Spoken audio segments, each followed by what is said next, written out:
Hello à tous, c'est Yoel de First Player. On se retrouve aujourd'hui pour un nouveau On rejoue pas, donc c'est le début de la semaine et que ça y est, la reprise a eu lieu la semaine dernière. On va avoir au programme, comme d'hab, 4 jeux, et on est sur un truc un petit peu hybride avec des nouveautés, des trucs plus anciens et du jeu très familial que j'ai animé littéralement tout le week-end, donc à savoir Draftosaurus, Viticulture, Clan of Caldonia et enfin Fall of Lumen. Alors, il est pas clair, mais en fait, il a animé que Draftosaurus tout le week-end, hein, évidemment.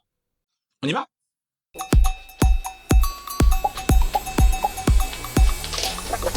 On attaque directement avec Draftosaurus. Draftosaurus, jeu nommé à l'As d'or en 2021. Et globalement, qu'est-ce que c'est? C'est un jeu de draft, comme l'indique le nom, avec des dinosaures. Ouais, vraiment, le nom est plutôt clair. De chez Ankama, avec toute la team Kanama comme auteur. Et globalement, c'est un jeu que j'ai animé à peu près 477 000 fois. 477, absolument, c'est un chiffre autorisé. Ce week-end, vu que j'étais à la convention Ankama pour les 20 ans. Et à la base, c'est un jeu qui, même s'il est cool et que je l'aime bien, m'a jamais marqué plus que ça. Mais force est d'admettre que je l'ai animé donc effectivement un paquet de fois et 100% du temps avec des gens qui sont pas joueurs, ça a marché. Ça a marché et ça en soi c'est assez fou. Et du coup je me suis retrouvé à jouer aussi beaucoup de parties parce que parfois il me manquait un joueur machin, donc j'ai dû en faire une trentaine ce week-end. Et en vrai, je dois admettre que le jeu est plutôt bien pensé, c'est assez malin, c'est très familial. Alors avant de continuer, qu'est-ce que c'est? Draftosaurus, donc en main 6 dinosaures, à ton tour t'en poses un, là où tu peux sur un des enclos, qui marque des points différemment, et tu passes dinosaures au voisin. Vraiment du draft qui est le plus basique, sachant que tu as un enclos qui marque des points si les dinosaures sont identiques, d'autres s'ils sont différents, l'autre s'il est tout seul, et ainsi de suite. Vraiment, c'est du très très basique, et en plus, tu as un dé qui te dit où tu dois jouer, donc c'est un peu une contrainte, qui en plus s'applique pas au mec qui lance le dé. Sur le papier, voilà. Et pourtant, ça fonctionne, c'est amusant. Je suis pas sûr qu'il y ait 100 000 strats à jouer, mais je me dis pour qu'un jeu fonctionne aussi bien 100% du temps avec un public non joueur, c'est qu'il a un truc. Voilà. Et clairement, ça, à ce niveau-là, je trouvais ça assez balèze parce que les règles s'expliquent en 15 secondes, ça se joue en 10 minutes. Et vraiment, autant je l'ai conseillé par moment, mais quand j'y pensais, genre, tu sais, tu passes devant le rayon, tu fais ah oui, Draftosaurus, c'est cool pour débuter aussi. Autant je pense que maintenant, c'est un jeu que je peux conseiller systématiquement aux nouveaux joueurs parce que, en fait, par il marche, je l'ai vu. Là, les tests sont formels, tu vois, je fais jouer à quasiment, je pense, peut-être 500 personnes sur le week-end. Ça fonctionne, il n'y a pas de doute, tu vois. Et ça, je trouve que c'est assez fou parce qu'en plus, ça permet d'avoir un œil un petit peu extérieur au fait qu'on soit dans le milieu, machin et tout. On se dit, ah, mais ça marche pas. En fait, sur du public qui n'est pas joueur, ça fonctionne. Donc, Draftosaurus, est-ce que je vais rejouer? La réponse est moi, pas spécialement, surtout après avoir joué 30 fois ce week-end. En ce moment, je suis un peu comme ça, tu vois. Donc, je dirais un 3. Par contre, c'est clairement un jeu que je vais conseiller de plus en plus souvent, je pense, parce que c'est impeccable en termes d'efficacité. Qu'est-ce que tu veux que je te dise? C'est bien, Draftosaurus. On continue maintenant avec Viticulture. Viticulture, jeu de Stonemaier Games, où tu dois faire du vin en mélangeant du blanc et du rouge pour faire du rosé, ce qui a fait crier tous les puristes du monde. Euh, Qu'est-ce que c'est Viticulture? C'est un jeu de pose d'ouvrier. Alors, avant de démarrer, déjà, un truc important, le jeu de base, pour moi, n'est pas si bien. Tu vois, il est quelconque, et l'extension Toscane le rend vraiment cool, et du coup, je ne parlerai que du jeu avec Toscane. Le sans Toscane, il est chiant, je ne dois pas le faire. Mon point de vue. Mais je ne veux pas sans Toscane. Donc, jeu de pose d'ouvrier assez classique, où le but va être d'aménager un petit peu ses vignes, de pouvoir planter un peu du raisin, le récolter, le faire vieillir, faire du vin, et de répondre à des commandes. Un petit peu ça ce qui va se passer. On va jouer avec différentes saisons, sachant que si jamais à chaque saison les actions sont différentes par rapport à ce qui est disponible, et si vous passez sur une saison, vous ne jouez plus jusqu'à la saison suivante. C'est très agréable. Voilà, j'en ai refait une avec Cowboy justement pendant notre road trip, et c'était vraiment cool, ça marchait bien, c'est moi qui l'ai demandé, parce que c'était longtemps que j'y avais pas joué. Et vraiment, c'est de la pose d'ouvrier dans son expression un petit peu la plus simple. Il n'y a pas de chichi, il n'y a rien de tout ça, c'est vraiment, tu poses ton mec, tu fais une action, si tu le poses sur un bonus, tu fais le bonus qui va avec, point. Tu vois, et pareil, ça se joue en 25 points, donc il n'y a pas de salade de points de, vas-y, je vais faire des points sur 8 tours en ricochet. Non. Voilà. Et tu marques des points d'une seule manière, tu vends tes commandes. C'est tout. Et en vrai, c'est assez efficace. Alors oui, très clairement, c'est équilibré à la Stonemaier Games, à savoir par an. Alors oui, il y a plein de cartes qu'on va récupérer, des cartes de saisonniers, qui sont vraiment totales. En fait, c'est pas qu'elles sont pas équilibrées, elles sont juste toutes trop fortes. Alors oui, c'est un style, l'équilibrage par le haut, c'est un truc qui fonctionne. D'autres gens font ça. Mais tu as toujours l'impression que, bah, putain, tout ce que je joue est vraiment trop fort. Et inconvénient, quand on a une ou deux qui sont un peu moins fortes, et bah, tu sens la différence tout de suite, tu vois. Ah bah, moi, je vais faire ça, ça, ça, je vais prendre 12 pièges, je vais faire ça, puis je vais aller au café, puis l'autre, il fait, ah bah, moi, je prends un sou. Ah ouais, bah, c'est pas, voilà. L'équilibrage est pas là, c'est pas balance, mais c'est un jeu où tu pioches beaucoup de cartes. Donc en général, tout le monde a plein de trucs forts pendant la partie. Voilà, c'est plutôt chouette, ça se joue bien. Alors, il marche jusqu'à 6. Je vous déconseille de jouer à 6 à ça, parce que sinon vous allez être pendant 9 heures, et le jeu ne mérite pas autant de temps. Hein, on va pas se mentir. Nous, on y a joué à 2, je trouve qu'il marche bien à 2, 3, 4. Sauf qu'évidemment, à 2, c'est beaucoup plus tendu parce que tu n'as qu'un emplacement par action d'ouvert, globalement. À noter qu'on a tous un chef de famille, c'est un pion pour que les autres, qui permet d'aller là où il y a déjà quelqu'un, mais une seule fois dans la manche. Et c'est pareil, tu le crames pas trop tôt parce qu'effectivement, sinon, t'es un peu bloqué. Mais voilà, donc c'est assez malin, il y a pas mal de choix sur un truc assez contenu en termes de temps et de durée. Et l'édition est impeccable. L'inconvénient, on l'a dit en début de vidéo, c'est que c'est un jeu auquel il faut l'extension, donc tu es très vite sur un budget à 90 € si tu veux le jeu de base et l'extension. Et je parle pas de tous les petits modules en plus, qui pour le coup sont à l'appréciation de chacun. Mais voilà, je trouve ça vraiment très cool. C'est du bon placement d'ouvriers, ça marche bien, c'est facile à prendre en main. C'est très très cool. Je crois que Penelope, c'est son top 1 placement d'ouvrier ever. Donc voilà, pour une fois, on est d'accord. En vrai, on est souvent d'accord avec Penelope, mais faut pas le dire. Voilà. Donc Viticulture, si vous pouvez mettre la main dessus pour y jouer, à noter qu'il est dispo en application, mais sans l'extension, du coup c'est un peu chiant. Voilà. Est-ce que je vais rejouer? La réponse est oui. Je pense qu'on est sur un 4. Si jamais j'arrive à me le mettre la main dessus. Voilà. Et si je me décide de lâcher 90 balles, ce qui n'est pas gagné en ce moment, je ne vais pas vous mentir, parce que j'ai d'autres choses qui passent devant. Bonjour la faute perdue, hein, ici présente. Je ne veux jouer qu'à ça en ce moment, donc ça attendra un petit peu. Mais je pense qu'il finira par rejoindre la maison assez rapidement parce que je l'aime bien. Et qu'en plus, effectivement, il marche à 2, 3, 4 correctement, ça c'est cool. Voilà. On continue maintenant avec Clan of Caledonia. Clan of Caledonia, c'est un jeu qui a été nommé au Diamant d'Or en même temps que Projet Gaïa, à l'époque, et qui a fini 3e. Et ben Clan, on va spoiler directement, je l'aime beaucoup. C'est un jeu de développement où on va jouer un clan écossais dans les plaines, et le but va être de réussir à se développer, poser des champs de blé pour faire avec du whisky, pour faire avec du fromage, pour faire du blé. Alors évidemment pas avec le champ de blé, le fromage, hein, avec du lait, c'est un effort.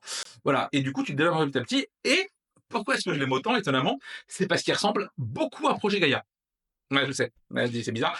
Avec en plus une petite partie un peu économie, parce que les ressources, plus tu les vends, moins elles vont coûter cher, plus tu en achètes, plus le prix va monter. Donc ça, c'est assez cool, une économie de marché assez basique, mais qui est présente. Pourquoi je dis que ça ressemble à Projet Gaïa? Parce qu'en fait, déjà, tout ce que tu vas poser sur le plateau va te rapporter des revenus sur ton plateau personnel. Donc tu vas voir genre, ah bah tiens, j'ai posé ça, du coup je gagne ça. Et en plus de ça, tu as le même système de navigation, dans le sens où tu ne peux aller que de proche en proche pour te déplacer, et que si jamais tu as un voisin, quand tu t'installes, tu peux faire un petit bonus. Donc vraiment, tu retrouves un peu ce feeling-là de déplacement, de comment t'organiser. Voilà. À côté de ça, c'est un jeu où il faut prendre des contrats pour les remplir. Pour les remplir, il faut produire des ressources ou les acheter, évidemment, directement au marché. Évidemment, on n'a pas tout loisir de faire ce qu'on doit marcher parce qu'on a un nombre d'acheteurs qui est différent à chaque manche, et qui est assez faible au début aussi. Donc voilà, vraiment, c'est très malin, c'est très tendu. C'est-à-dire que c'est un jeu où tu commences avec 55 d'or, fin du tour 1, tu n'as plus d'argent, et tu as l'impression d'avoir rien fait. Donc le jeu est assez technique quelque part, parce qu'en fait, chaque emplacement va être payant. En fait, déjà, non seulement tu payes ta structure, genre tu veux poser ton champ de blé, bah, ça coûte 18, plus le prix du terrain, qui peut aller entre 1 et 6. Et donc vraiment, il y a vraiment une espèce de course prioritaire aux emplacements. Évidemment, comme un projet Gaïa, tu as un scoring pour chaque manche qui va être différent et changeant selon les parties. Et un truc assez malin, c'est que dans les commandes que tu vas prendre et que tu vas exporter, enfin tu vas remplir, tu vas générer globalement du coton, de la canne à sucre, du tabac et ainsi de suite. Et ça, ces valeurs vont monter sur une piste. À la fin de la partie, la ressource qui a le plus monté ne vaudra que 3 points par unité. La deuxième vaudra 4, et celle qui a été le moins exportée vaudra 5. Et ce qui fait qu'en fait, quand tu remplis tes contrats, tu as ce côté-là aussi t'es partagé un peu entre ce que toi tu produis et ce que tu peux facilement remplir, mais en même temps, si c'est pour gagner 4 fois 3 points, c'est cool, mais c'est moins bien que 5 fois 5 si jamais il n'y en a pas beaucoup. Évidemment, plus tu fais monter celle où il n'y a pas beaucoup pour marquer des points, plus elle monte, et il se peut qu'elle dépasse finalement. Et vraiment, c'est assez malin, ça marche très bien, c'est ultra efficace, et c'est un des rares jeux en plus que tu vois où le jeu te fait payer le fait de prendre des contrats. C'est-à-dire que vraiment, tu prends pas en disant vas-y, je prends, je verrai, on verra plus tard si ça marche. Non, non. Là, tu blagues zéro, ça coûte une thune folle, thune que t'as pas en plus souvent. Non, voilà, vraiment, c'est très très bien. À noter que il y a pas mal de clans différents, vu qu'au début de chaque partie, vous allez choisir un clan et un pouvoir, enfin un pouvoir et un serveur au départ. Tout n'est pas parfaitement équilibré. Il y en a un ou deux qui sont un peu plus forts, mais en soi, c'est pas gênant. Ça permet parfois de faire jouer des nouveaux joueurs avec des camps plus forts, plus être un peu moins à la gorge en début de partie, c'est assez cool. Non, vraiment, ça marche très très bien. À noter que l'extension arrive sur KS tout bientôt, ou elle y est déjà. Je ne sais pas quand je posterai la vidéo, mais ça devrait pas tarder. Et le jeu devrait pas tarder à être reprint en français. Et ça, c'est une excellente nouvelle parce que personnellement, je le cherche, qu'actuellement, c'est une tannée de le trouver parce que les gens qui l'ont et qui le vendent, ils pensent qu'ils vendent des lingots d'or. Donc, c'est un peu relou. Voilà. Est-ce que je vais rejouer? La réponse est oui. On est sur un 4, voire presque un 5 si j'avais sous la main, parce qu'il a le bon goût de marcher à 2, 3, 4 et d'être beaucoup plus rapide que Projet Gaïa. C'est-à-dire qu'à 2, une partie, c'est peut-être 45 minutes. Donc ça, c'est plutôt agréable, ça marche bien. Et ouais, tu trouves vraiment ce côté interaction, tu as pas mal de clans, tu as pas mal de plans de jeu, c'est très chouette. Vraiment, genre, la partie que j'ai faite, j'ai quasiment rien construit, j'ai joué qu'avec le marché. Et en vrai, le feeling est plutôt bon et ça m'a fait très plaisir de jouer. Donc vraiment, Clan of Caledonia, c'est top. Allez-y si vous ne connaissez pas et si vous le trouvez. C'est ça le plus compliqué. Et on va finir ce On rejoue pas avec Fall of Lumen. Fall of Lumen, c'est le second jeu de ceux qui ont fait Legend of Void, qui était la copie conforme de Terraforming Mars. Et du coup, j'ai pledgé. Le jeu est enfin arrivé et je voulais voir ce qu'il avait un peu dans le ventre. On parlait d'un deck building avec contrôle de territoire, machin et tout. J'étais plutôt curieux. Le jeu est arrivé et on a déjà fait 4-5 parties à 3 et à 2 et à 3 parce que je pense que à 4 c'est infiniment long et je vous déconseille fortement.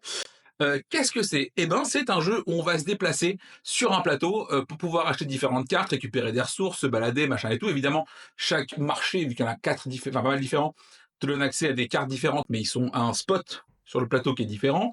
T'as pas mal de ressources, faut récupérer, faut envoyer des mecs au Sénat pour marquer des points. Et voilà. Donc on va faire un peu tout ça. Qu'est-ce que j'en pense? Eh ben, j'en sais rien. Je m'explique. J'en ai fait 3 quasiment en 2 jours pour voir un peu ce qu'il avait dans le bid. Et le premier truc qui est frappant dans le jeu, et je trouve qu'il est un problème, c'est que tu gères un jeu avec 10 ressources. Je vais répéter, 10 ressources différentes. C'est vraiment trop. C'est beaucoup, beaucoup de ressources. Tes cartes, en plus, tu as un petit côté narrac. Vu que tes cartes, elles ont soit tu les joues pour l'effet, soit tu les joues pour les ressources.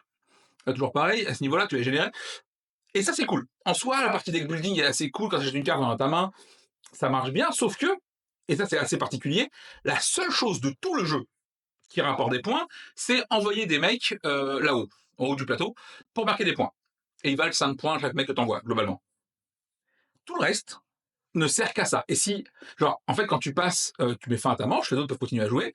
Une partie où j'ai passé à la dernière manche, Xavier a joué seul pendant 15 minutes à se déplacer, à acheter des cartes, à machin, sans pouvoir mettre de mecs là-haut. Il a joué 15 minutes pour rien. Parce que tout ce qu'il a fait a rapporté 0 points. Et c'est un feeling qui est très bizarre, très particulier. Et du coup, déjà, clairement, la première game, t'es dans le flou artistique total. Donc ça demande au moins. Mais oh. Donc ça te demande au moins une deuxième partie, une fois que tu as vu comment le scoring marchait pour voir comment ça se passe, parce que tu vas jouer en 6 manches, quoi qu'il arrive. Et vraiment, je sais pas. En fait, je suis arrivé à la situation où je sais pas si j'ai envie d'y rejouer parce que j'ai envie de l'aimer parce que je l'ai payé 100 balles, mon pledge. C'était un premier argument. Deuxième chose, c'est un jeu que j'ai envie d'améliorer parce que le principe de départ est cool, mais ce côté où il y a 10 ressources, c'est une tannée. Tu pourrais simplifier ça à l'extrême pour éviter que ça arrive. Et en vrai, quand j'y joue, je suis toujours là à me dire putain, ouais, je changerais bien ça, je ferais pas comme ça. Et tu vois, et je sais pas si c'est le côté un peu développement qui m'intéresse ou le jeu lui-même. Parce que vraiment, Séverine a détesté de mémoire, hein. Ça m'a pas. C'était long. Voilà. Quand tout ce que c'est un jeu, c'est que c'était long, c'est pas ouf. Mais en plus, je gagne. Hein. Je vous ai défoncé. On n'a pas fini. Je vous ai Parce qu'il défoncé. manquait un tour. Voilà, généralement, gagné quand même, arrête. Généralement, quand on te dit c'est trop long et que t'es pas tout nu, c'est mauvais signe, de manière générale. Voilà. Donc, si c'est trop long et que t'es tout nu, c'est pas bon signe non plus. Hein. Voilà, enfin bref, peu importe. Donc, Fall of Lumen, déjà, il y a peu de chances que le jeu finisse en boutique de manière classique, mais si vous voulez essayer, il est disponible sur Tabletop Simulator, n'hésitez pas, il y a un mode là-dessus. Mais vraiment, t'es sur un jeu qui est agréable. Vraiment, ce que tu fais, ce côté deck building marche bien, mais il ne sert à rien si tu peux pas mettre des mecs là-haut. Et parfois, tu es là à chercher uniquement l'efficacité, parce que en vrai, des cartes qui font des trucs cool, mais qui te font pas avancer ta wincon, et ben, elles t'intéressent plus. Et vraiment, le feeling est assez chelou. Je sais pas. Voilà, vraiment, je sais pas. Je pense que je vais encore en faire 2-3 pour vraiment voir si. Mais pas avec toi. Si en s'améliorant, le feeling devient un peu plus fluide là-dessus. Mais vraiment, déjà, le fait qu'il y ait 10 ressources à gérer, c'est interdit par la loi de faire ça au XXIe siècle. C'est non. Vraiment, moi, dans tous les jeux que j'aime bien et dans les jeux auxquels je tente de créer aussi de ce côté-là, on se bat pour qu'il y ait le moins en moins de ressources possible. Parce que c'est beaucoup plus clean pour tout le monde et c'est beaucoup plus agréable.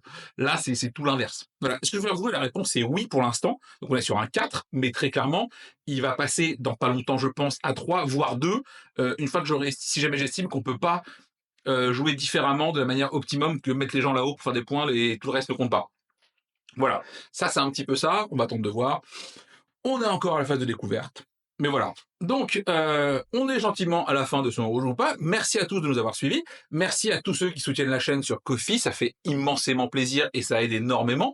Merci également à tous ceux qui achètent leurs jeux sur Ludum avec le lien affilié qui est directement dans la description. Ça aussi, merci beaucoup, ça nous aide beaucoup. Qu'est-ce qu'il y a? Oui, côté agenda, on est à Jean Blouet Ludique, pour samedi. Samedi, on est là-bas. Je ne sais pas encore si on anime des jeux ou pas, mais au moins, on sera là-bas, ça c'est sûr, vous pourrez nous voir. Je serai avec Séverine et Valérie en plus, à ce niveau-là, voilà. Qu'est-ce que j'ai pas dit? Bah, je crois qu'on a tout dit, hein. Oui. Eh ben, je vous fais à tous de très gros bisous, portez-vous bien et puis à très bientôt. Allez, ciao.